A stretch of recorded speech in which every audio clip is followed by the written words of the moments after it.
of their recent visit to the Central Highlands, Steve and Joe Starling joined me for a visit to the inland fishery spawning canals at Liawenee, and despite the massive volume of water flowing down the canal due to the recent huge rainfall, there was still plenty to see.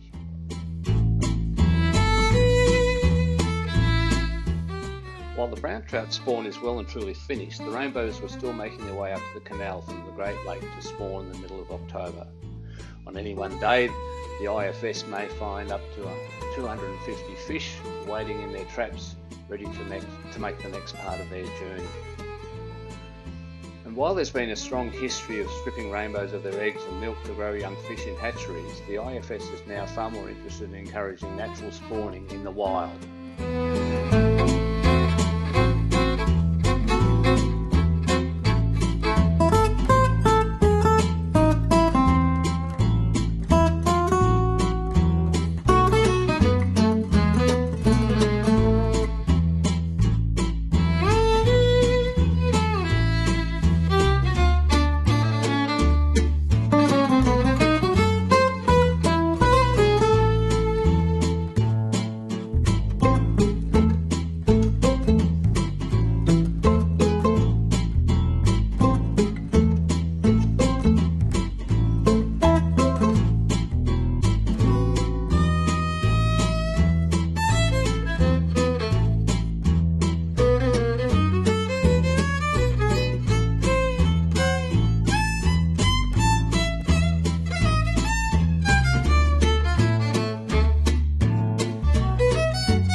At this time of the spawn, it tends to be predominantly females showing up in the traps.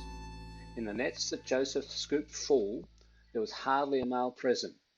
This is because the males have arrived earlier and are ready and waiting upstream. There they'll play their part in the natural spawning process that the IFS is now pursuing with rainbows.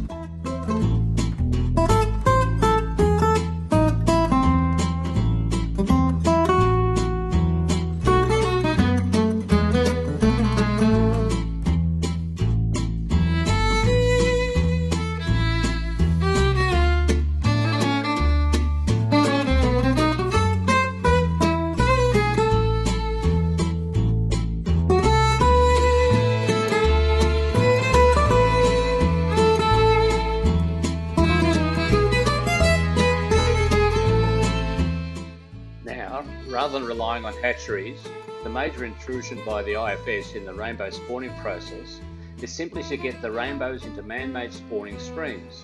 There are now multiple streams with suitable gravel base that the fish will happily spawn in. The fry will then be protected as much as possible in these streams until they decide it's safe to send them out into the wild. This way, the fish ideally make their way back into the body of the Great Lake without the need to adjust from the artificial conditions that apply in hatcheries. We wait in hope to see that this will change the population of rainbows in the Great Lake over time.